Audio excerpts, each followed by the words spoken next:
Buenos días, les doy la bienvenida a la clase del día de hoy. El día de hoy vamos a ver un pequeño repaso de los diferentes conceptos y de las definiciones, de los diferentes elementos que hemos estado viendo durante nuestra clase. Pero antes de comenzar con nuestro repaso general de la materia, me gustaría también retomar un poquito el tema que vimos en la clase anterior para que lo traigan más fresco, para ir recordándolo un poco. En la clase anterior vimos el tema del bienestar económico. Veíamos cómo el bienestar económico se mide a través de diferentes conceptos, como por ejemplo el Producto Interno Bruto, el desarrollo humano, y veíamos cómo en estos conceptos y en general en el concepto de bienestar económico, pues no existe solamente o no se considera únicamente el tema del poder adquisitivo, no se considera únicamente los ingresos que tengan las personas, sino que en este concepto también se toman en consideración otras cuestiones, como por ejemplo la educación, como por ejemplo la calidad de vida, el acceso a un medio ambiente sano, se consideran otras cosas como el acceso a productos de la canasta básica, el acceso a servicios básicos, entre otras cosas. Y con todos estos elementos podemos determinar si existe bienestar económico, pero además si existe un bienestar social. Es por ello que se consideran todos estos elementos, porque no se mide únicamente que las personas tengan un bienestar económico, sino que en general existe un bienestar en toda la sociedad. Y este bienestar pues se mide precisamente con esos elementos que acabo de mencionar: el medio ambiente, servicios básicos, productos de la canasta básica, el agua, etcétera.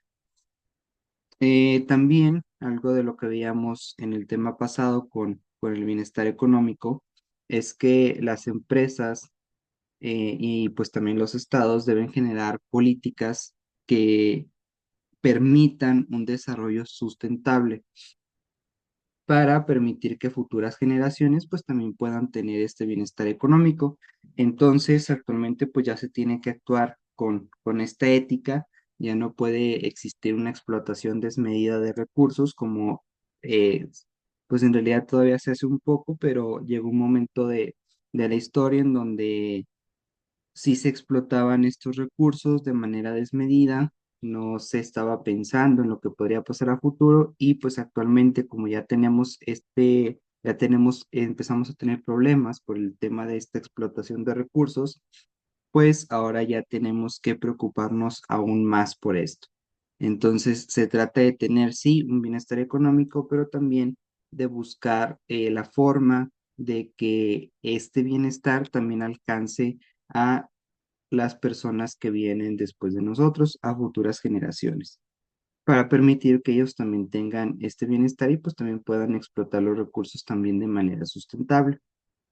Dicho esto, esto pues es un pequeño repaso de la clase anterior específicamente, pero durante esta clase vamos a ver varios puntos, vamos a ver, o vamos a retomar más bien, porque es un repaso general, vamos a retomar la definición de microeconomía, vamos a ver la teoría de la demanda, la teoría de la oferta, vamos a ver el equilibrio de mercado, la teoría del consumidor, teoría de la producción y costos, la competencia perfecta y el monopolio que veíamos en los tipos de mercado, los fallos de mercado y externalidades. Básicamente esos son los puntos que vamos a ver durante la clase del día de hoy.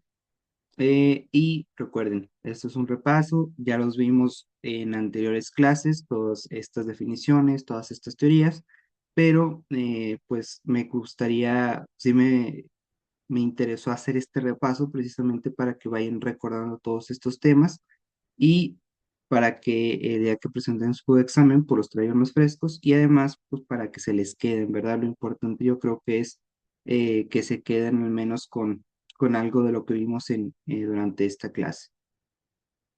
Ya tienen en mente ahí la presentación, como les decía. Nuestro tema del día de hoy pues es el repaso general y vamos a comenzar a manera de introducción precisamente con la definición de microeconomía, que incluso pues fue lo primero que vimos en nuestra clase como ya como tema en sí.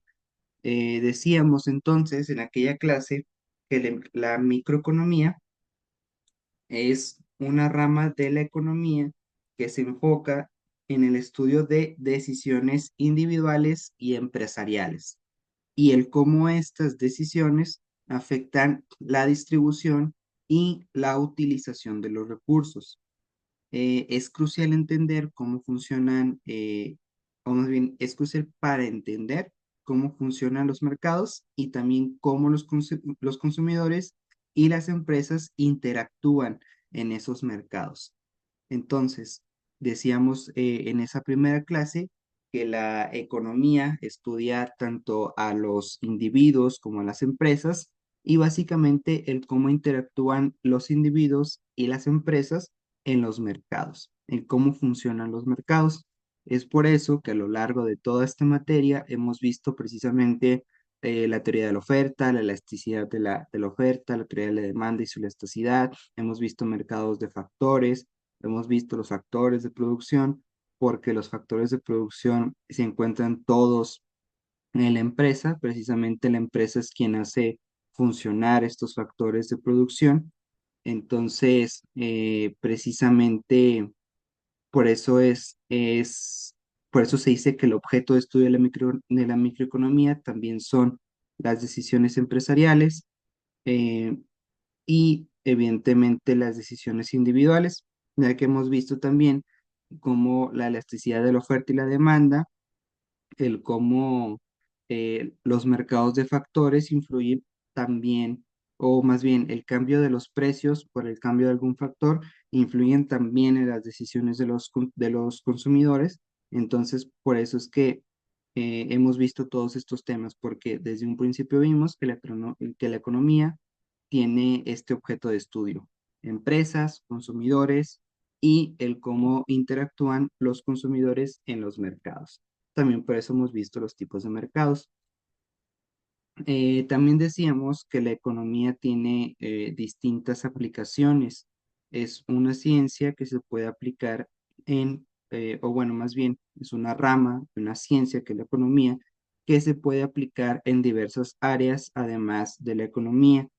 Puede ir desde la formulación de políticas públicas hasta la toma de decisiones empresariales. A diferencia de de la macroeconomía, que se ocupa de fenómenos económicos, pero a gran escala, como por ejemplo el desempleo. Decíamos que también se ocupa de la inflación. En cambio, la microeconomía pues se enfoca en temas más pequeños, por así decirlo, en aspectos más pequeños y más específicos del comportamiento económico, tan específicos que se enfoca en el comportamiento de las empresas y también en el comportamiento de los individuos. Eh, y bueno, decimos que es importante para formulación de políticas públicas. Esto también ya lo estuvimos viendo a lo largo de la clase y en la toma de decisiones empresariales, porque decíamos, recordarán ustedes que precisamente lo acabo de decir, pero para retomarlo, que el hecho de que se modifiquen los precios de productos puede generar diversas consecuencias. Si se modifica el precio de un bien o aumenta la oferta de un bien o aumenta la demanda de un bien, todo esto tiene diferentes consecuencias y esto provoca que los consumidores cambien su comportamiento. Muchas veces lo que esto genera depende del caso en concreto, evidentemente, pero imaginemos que aumenta el precio de un bien porque hay mucha demanda. Bueno, aquí tiene que las empresas evidentemente pues se van a a poner a producir más para poder vender más productos a ese precio alto. Obviamente esto va a regularizar el precio, pero pues esa es la idea de las empresas. El tema aquí es que a lo mejor el Estado va a entrar con ciertas políticas, disminuyendo ciertos impuestos, o por ejemplo, cuando no hay mucha oferta porque es muy caro pagar un impuesto por generar ese producto en específico, pues el gobierno lo que puede hacer es precisamente disminuir el impuesto o simplemente decirles a las empresas que no lo cubran para que sigan produciendo ese bien, y pues que los consumidores que tengan acceso a él. A lo largo de esta clase vamos a retomar pues estos eh, conceptos clave, estas teorías que forman parte de la microeconomía.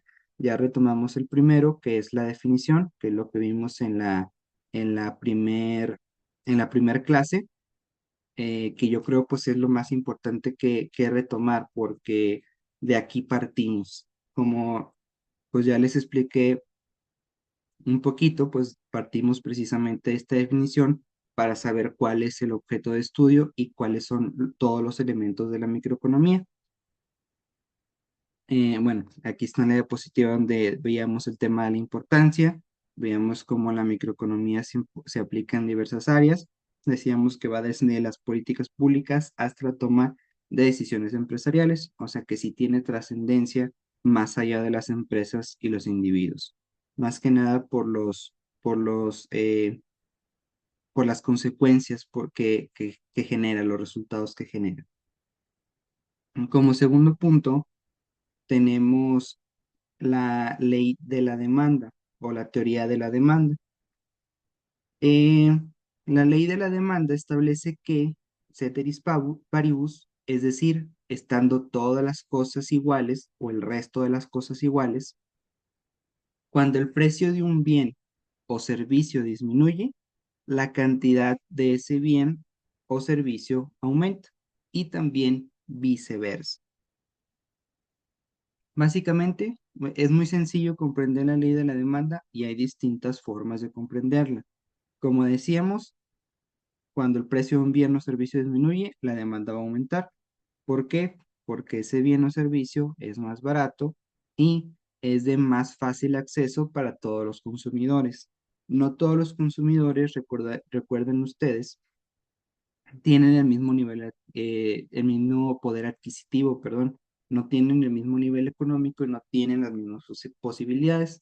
Entonces, decíamos también que los consumidores siempre tienen un comportamiento tendiente a comprar bienes o servicios que sean más baratos. Siempre buscan lo que sea más barato, o al menos ese es el comportamiento general. Decíamos que obviamente hay ocasiones en las que los consumidores van a buscar calidad en lugar de precio. Hay otras cosas en las que sí van a buscar cantidad, hay otras ocasiones en las que van a buscar un precio más bajo. Obviamente depende de cada caso en concreto, pero el comportamiento general es que, o sí, la regla general que tiene excepciones, es que los consumidores busquen siempre bienes o servicios más baratos. Es por esto que la demanda va a aumentar cuando esos bienes o servicios sean más baratos y cuando sean más caros va a disminuir, y van a buscar otros bienes análogos que sean de menor precio, aunque sean de menor calidad. Les digo, esta es una ley general, es como, sí, es como una regla general que tiene sus excepciones. No siempre se cumple este comportamiento, pero es el comportamiento que se espera del consumidor, por así decirlo. Entonces, bueno, ya decimos cuando el bien disminuye, otra de las consecuencias que puede tener esta ley de la demanda es que cuando hay mucha demanda de un bien, pues también va a aumentar el precio del bien, siempre y cuando haya poca oferta, porque si la oferta y la demanda son iguales, pues aquí ya no hay ninguna modificación del precio. También decíamos que hay varios factores que influyen en la demanda, que son determinantes de la demanda.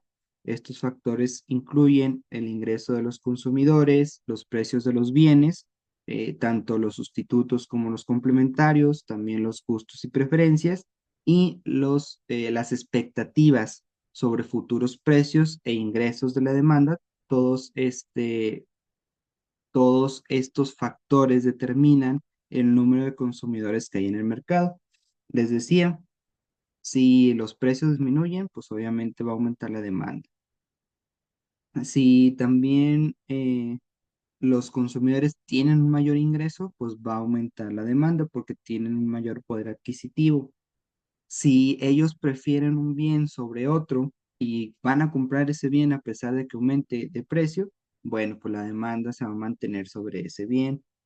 eh, o imaginemos que hay dos bienes, uno más caro que otro, pero el más caro es de mayor calidad y ese bien llega un momento en el que disminuye el precio y ya es del mismo precio que el otro bien, pues muchas veces vas a preferir el bien de mayor calidad porque ya disminuyó su precio y al final de cuentas vas a gastar lo mismo que por el otro bien. A eso nos referimos con bienes que son análogos o bienes sustitutos, también se le llama. Em, y bueno, es por eso que todos estos factores influyen en la demanda. También decíamos que otro concepto importante dentro de esta teoría es la elasticidad. La elasticidad del precio de la demanda mide la sensibilidad de la cantidad demandada a cambios en el precio. Decíamos también que aquí podríamos encontrar dos conceptos importantes. Una demanda, decíamos que hay una demanda elástica cuando una pequeña variación en el precio resulta en una gran variación en la cantidad demandada. En contraste, hay una demanda inelástica y esta indica que la variación en el precio tiene un efecto menor en la cantidad demandada. Básicamente la elasticidad únicamente lo que hace es medir el impacto que tiene la modificación del precio en la demanda. Cuando es elástica hay mucha variación, cuando es inelástica no hay mucha variación, hay poca variación. Y esta variación consiste precisamente en lo que ya estábamos hablando, en que se aumenta la demanda, se disminuye la demanda. Puede ocurrir cualquiera de las dos cosas, porque puede aumentar o puede disminuir el precio. Aquí en elasticidad hablamos genéricamente de una variación, pero ya específicamente puede aumentar, puede disminuir, y la demanda también puede aumentar o puede disminuir dependiendo de lo que pase. Pero bueno, eso ya lo vimos precisamente en este primer punto de esta diapositiva. Como segundo punto, tenemos la ley o la teoría de la oferta. De igual forma, de hecho, si ya comprendemos la teoría de la demanda, es muy sencillo comprender la teoría de la oferta porque son conceptos similares, pero no son iguales. La demanda es precisamente eh, la demanda lo que mide es l- cuánto quieren los consumidores consumir ese producto o comprar ese bien, ese producto. En cambio, la oferta es la cantidad de ese producto que está disponible en el mercado. Entonces, ahí la gran diferencia, pero básicamente se miden de una manera muy similar los efectos del aumento de la oferta y de la demanda. La ley de la oferta indica que también, ceteris paribus, es decir, siendo todas las cosas iguales, un aumento en el precio de un bien o servicio resultará en un aumento en la cantidad ofrecida de ese bien o servicio y viceversa. Si se fijan, tiene la misma lógica que la teoría de la demanda. Se aumenta el precio del bien, aumenta la cantidad ofrecida. De hecho, ya lo dije en la diapositiva anterior, porque si aumenta el precio del bien, las empresas van a tener este interés en vender productos más caros, en vender esos productos que aumentaron de precio y precisamente eso va a regular el precio del bien, pero en un principio, pues las empresas sí van a estar vendiendo ese producto más caro, por eso aumenta la oferta cuando aumenta el precio. Y viceversa, cuando hay una disminución en el precio, pues también va a disminuir la oferta porque por la misma razón que lo que decíamos ya, porque si el precio es menor, las empresas no van a estar tan interesadas en vender productos que sean más baratos. Obviamente también depende del tipo de productos que se trate, porque si hablamos, por ejemplo, de bienes esenciales, aunque aumente o disminuya el precio, pues estos se siguen produciendo porque al final de cuentas se van a consumir al ser productos esenciales. Por otro lado, decíamos que igual, pues decíamos que la teoría de la oferta sigue la misma lógica que la teoría de la demanda, por lo tanto, también hay estos dos conceptos que son los determinantes de la oferta y la elasticidad de la oferta. Los determinantes de la oferta incluyen elementos, incluyen factores como los costos de producción, la tecnología disponible, los precios de los insumos, las expectativas de los productores y también el número de los vendedores en el mercado. Todos estos factores influyen en la cantidad de productos que va a estar disponible dentro del mercado. Eh, Obviamente, si los costos de producción aumentan, pues es muy probable que la oferta disminuya porque va a costarle más a las empresas generar estos productos. Si la tecnología es mejor, puede aumentar la producción porque la hace más eficiente. Si la empresa no cuenta con la tecnología para producir más, pues no va a poder producir más. Eh, los precios de los insumos son importantes porque con los insumos creas estos productos o prestas estos servicios.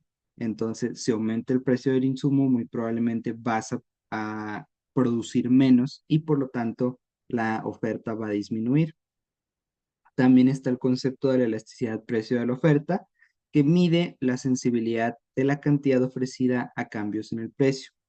Hay una oferta elástica cuando la cantidad ofrecida responde significativamente a los cambios en el precio y hay una oferta inelástica cuando la cantidad ofrecida es menos sensible a los cambios en el precio. Básicamente sigue la misma lógica que la elasticidad en la demanda. Eh, Como siguiente punto, por eso ya no, yo creo que ya no merita mayor explicación, porque ya lo vimos y porque es básicamente la misma lógica. Como siguiente punto tenemos el equilibrio de mercado, pero antes de pasar a este punto, me gustaría preguntar si hasta aquí hay alguna duda.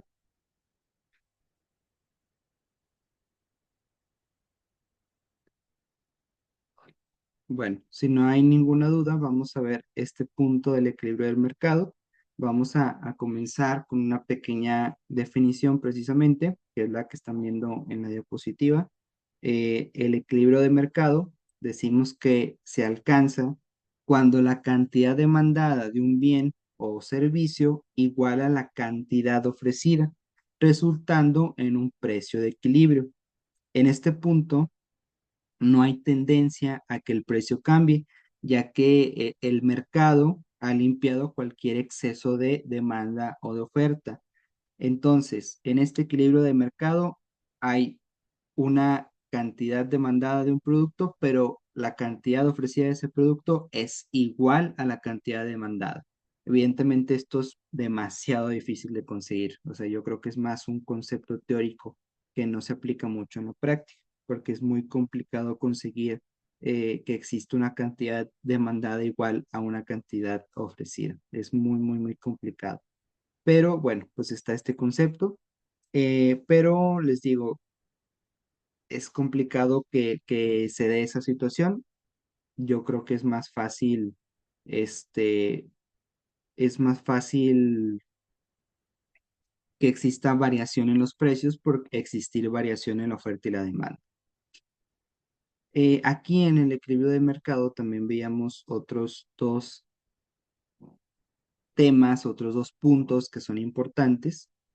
Veíamos que un exceso de demanda o de escasez ocurre cuando la cantidad demandada supera a la cantidad ofrecida a un precio dado. Esto genera presión al alza en los precios y por otro lado, un exceso de oferta o un superávit, que pues es un exceso de oferta, ocurre cuando la cantidad ofrecida excede la cantidad demandada, lo que genera pues una baja en los precios. Porque como no hay demanda de ese producto, los precios van a disminuir. Es una consecuencia de la ley de la oferta y la demanda. Y en el caso contrario, pues aumentaría el precio porque se está demandando mucho ese producto, pero no hay tanto de ese producto en el mercado. Y precisamente para resolver esto viene el ajuste hacia el equilibrio, que implica que en presencia de un exceso de oferta o de demanda, los precios se ajustarán hasta que el mercado vuelva a equilibrarse. Este proceso es esencial para el funcionamiento eficiente de los mercados competitivos. Como ya les decía anteriormente, muchas veces cuando los precios aumentan por existir mucha demanda, las empresas empiezan a producir más para vender esos productos más caros y eso genera el equilibrio del mercado. Evidentemente es más difícil generar un equilibrio de mercado cuando hay mucha oferta y poca demanda, porque pues ¿cómo haces para que la gente empiece a comprar? Pero sí, y eso es precisamente lo que genera la inflación. Pero bueno, pues viene este tema del ajuste al equilibrio, que lo que busca es precisamente equilibrar los precios de estos bienes. Después tenemos la teoría del consumidor, que no se alcanza a apreciar muy bien aquí en la diapositiva, pero bueno, son estos cuatro conceptos, tres, cuatro conceptos que vamos a ver. Primero decíamos que la teoría del consumidor se basa en el concepto de utilidad, es decir, mide la satisfacción o la felicidad que los consumidores obtienen de los bienes y de los servicios. Hay estas preferencias del consumidor se representan mediante las curvas de indiferencia, también ya lo vimos, que muestran combinaciones de bienes que proporcionan el mismo nivel de utilidad del consumidor. Entonces, en resumen, lo importante de esta teoría del consumidor es que lo que hace es medir el nivel de satisfacción o de felicidad que los consumidores obtienen de ciertos bienes y también de bienes que son sustitutos o de combinaciones de bienes que proporcionan el mismo nivel de utilidad al consumidor.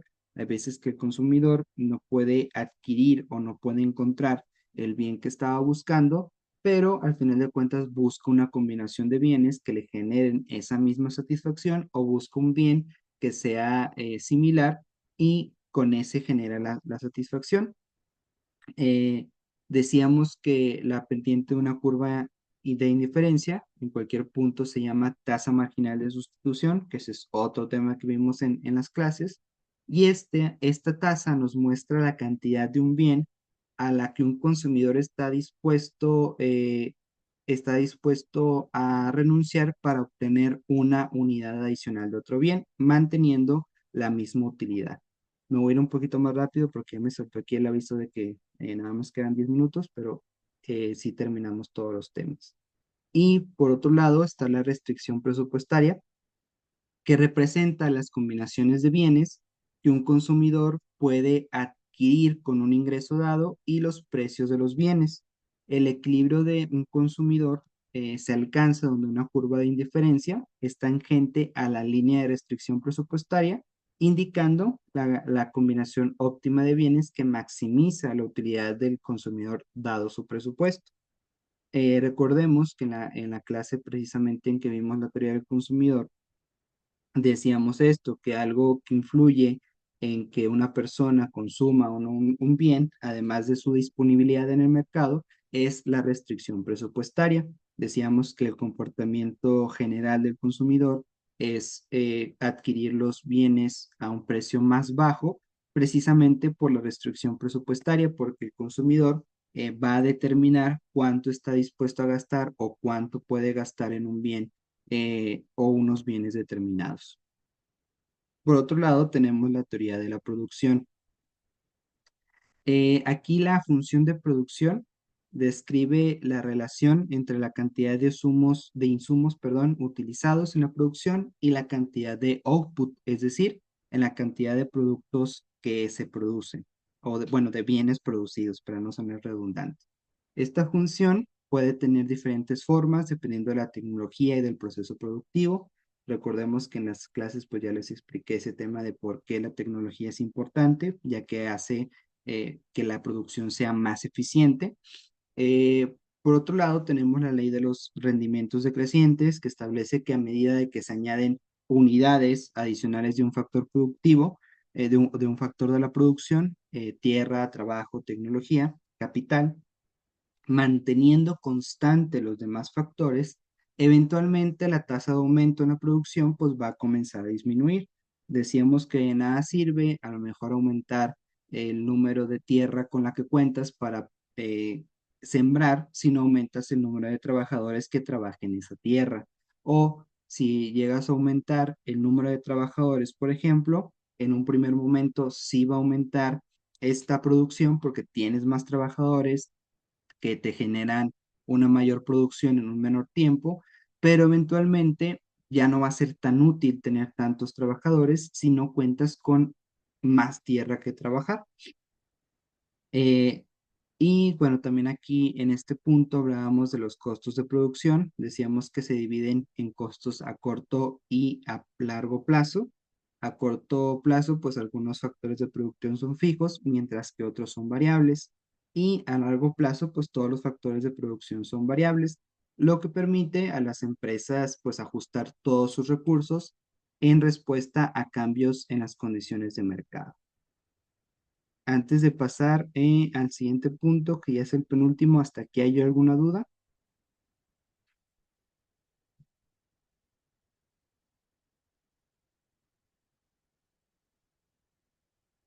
Bueno, si no existe ninguna duda, entonces vamos a ver ahora el tema de la competencia perfecta y el monopolio. Este también es muy sencillo, ya lo vimos en otras clases. Decíamos que en un mercado de competencia perfecta hay muchos compradores y vendedores y hay productos homogéneos, hay libre entrada, hay salida de mercado y hay perfecta información. Precisamente en este consiste la competencia perfecta, en que haya muchos compradores, muchos vendedores. Decíamos que hay productos homogéneos porque venden productos de la misma especie. Hay una libre entrada y salida. Cualquier empresa o cualquier persona puede entrar a ese mercado y puede salirse cuando quiera. Y hay una perfecta información porque todos tienen acceso a la información.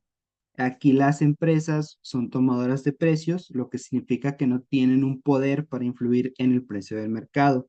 Decíamos que en esta competencia perfecta, la curva de demanda del mercado cruza la curva de oferta del mercado. Es decir, en este punto, el precio del mercado igual al costo marginal y también las empresas maximizan sus beneficios. Evidentemente, pues también hay un beneficio para los consumidores porque no se modifican los precios y las empresas no tienen control sobre estos precios. Lo que determina los precios es la ley de la oferta y de la demanda. Por otro lado, decimos que un monopolio es un mercado con un solo vendedor y muchos compradores, donde el monopolista tiene un poder de mercado y además puede influir en el precio del bien o el servicio. Los monopolios pueden surgir debido a barreras de entrada, es decir, no pueden entrar al mercado las empresas por razones como patentes, el control exclusivo de recursos o incluso economías de escala. En un monopolio, el precio se determina donde el ingreso marginal iguala el costo marginal. A diferencia de la competencia perfecta, el precio del monopolio es superior al costo marginal y pues la cantidad producida es menor a lo producido dentro, perdón, es menor que un mercado competitivo. Básicamente en el monopolio, una empresa tiene todo el control del mercado, ellos se encargan precisamente de manejar todo lo que se encuentra, todos los productos que se encuentran en el mercado y precisamente por eso ellos determinan los precios.